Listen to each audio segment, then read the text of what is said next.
Alright guys, this is part two. Okay, so getting back to where it was. Um, I went to this old decrepit house and excuse me, dinner yummy. Alright, so I went to this old decrepit house.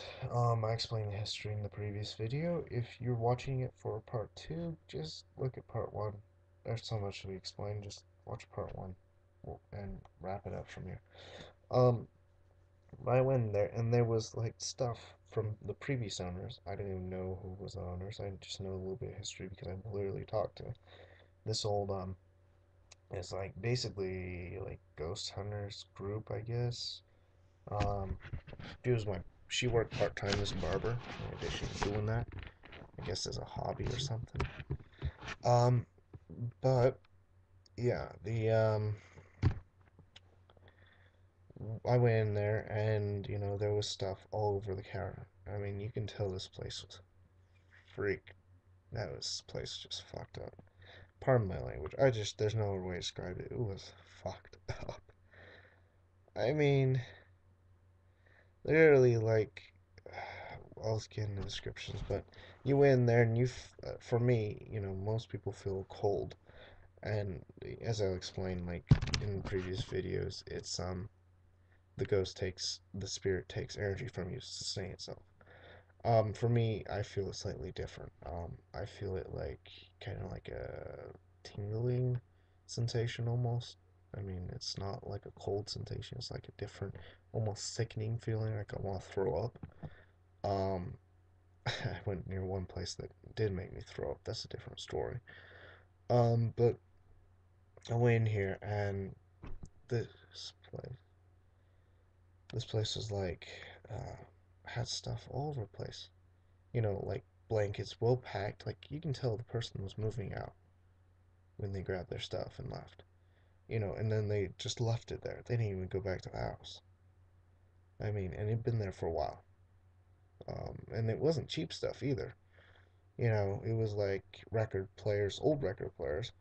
Um, like a bunch of little antique stuff. There were a few things, um, personal stuff. You can tell, like old grandmother's picture, old things like that. It was really weird that someone would have left that out the house. And then, but I went there with a friend and we started exploring around, and we started figuring things out and looking around.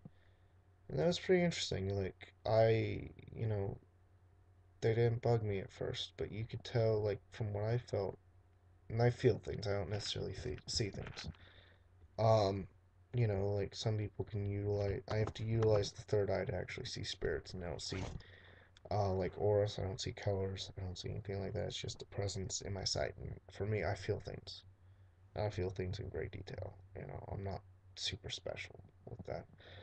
Um, yeah, I'm blind as a bat unless I turn on like the woo.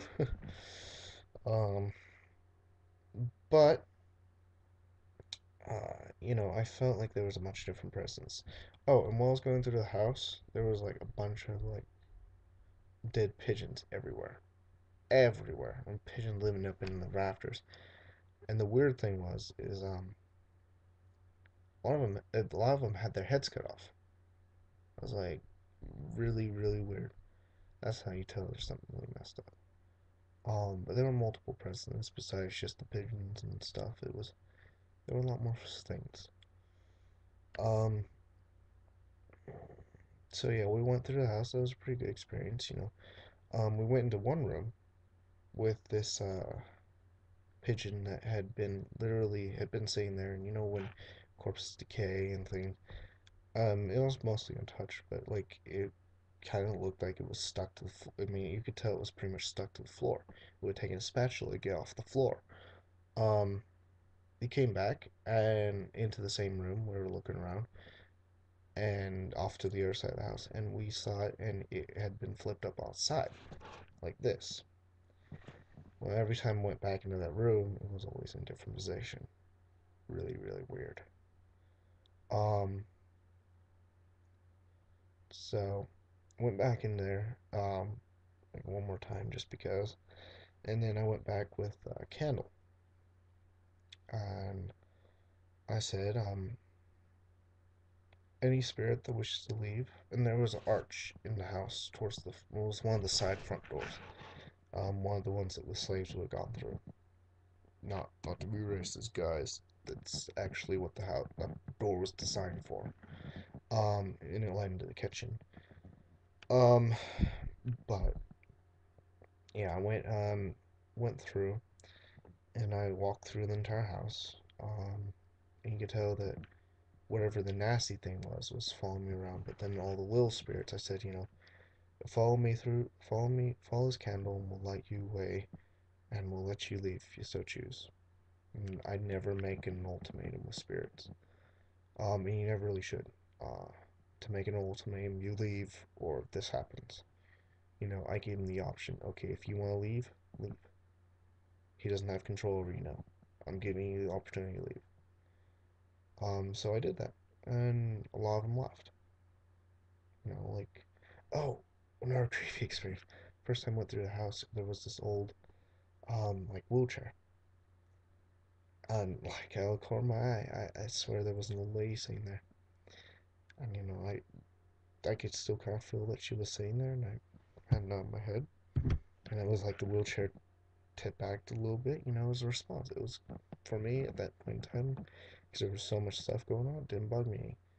Kind of creepy now I think about it, but you know, um, I gave an option. The old lady left. And then like a bunch of other things, just like a lot of little pigeons left, which is kind of good. And then for some reason, spiritual activity in that area that I was at picked up. So me and my friend Rob, one of the guys I went with Rob and Patrick. Um, if you're watching this video, hey guys. Um, but we went back to the house, and there was and it was, it was really weird. Like the spiritual activity picked up. It like skyrocketed. Oh my god. I mean, like it was like things were flying over my house almost. Well, that did happen, but yeah, we went back and the the house had went back through, and instead of the pigeon that had changed positions, everything from like this to flip on its belly and its back, um the one of the bookshelves, one of the old bookshelves in that room.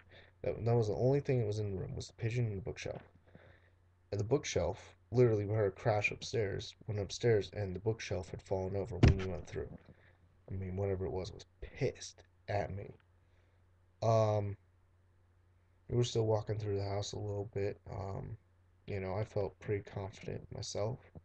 I put up a ward. Bob put up a ward. We were pretty well and happy, and it seemed to be avoiding us and didn't really do much. It was like wasn't doing too much, and then we felt really, really in danger. And there was this cloth, like, and there was like this white cloth. Walked by, I swear, the thing was white. And then I turned around and looked. Oh, looked back behind me because I just felt like there was something behind me, and the cloth like had fresh blood on it, literally. And I went, "Okay, Rob, we should get out of here now." But sorry, that was just people coming upstairs. Um, so yeah, and then went. So yeah, that was one of my more interesting experiences. Um, that took up most of the video time. Holy crap. Um, all right. Well, sorry, I'm doing that thing again. That's bad. I shouldn't do that. All right. We after that, Rob moved away. He moved back to Pennsylvania. Good going for him. And I moved back up here. Been pretty good so far. Things usually don't mess with me. Um, mean, we had an old guy that died in this house, and I said, we can live comfortably together. I'll give you my space, you give me your space, and I'll give you your space, and we'll call it. And pretty much it's been comfortable living. He's moved on. He's realized that he's dead, and that's been it, pretty much. And then, let's see, um, been dating a girl. It's been really, really nice. And so, Kim, and I love you, Kim. Been having a really good relationship. She's not pagan too, and different things that we do. It's been really, really good. I mean, really, I've had good connection. We've been dating for a year plus now. um, yeah, and then I met a few people up here, but it's just been as much of a spiritual experience that we liked. Oh well, way it goes. It's funny. I met more paganistic people down in North Carolina than up here, and they're more religiously prejudiced, I guess. Oh well, way it goes. But yeah, I'm graduating early this year. Graduating 2 weeks from now. Oh, be done the winter break. I'll be so happy. Be able to actually work, be an adult. Yeah, that's not a happy concept. Don't think I'm excited for that. I'm just excited that I'm getting out of school. um, yeah. So anyway, yeah, that's my life. Hope you enjoyed it. Anyway, thanks guys. Thanks for listening to my bull. Bye.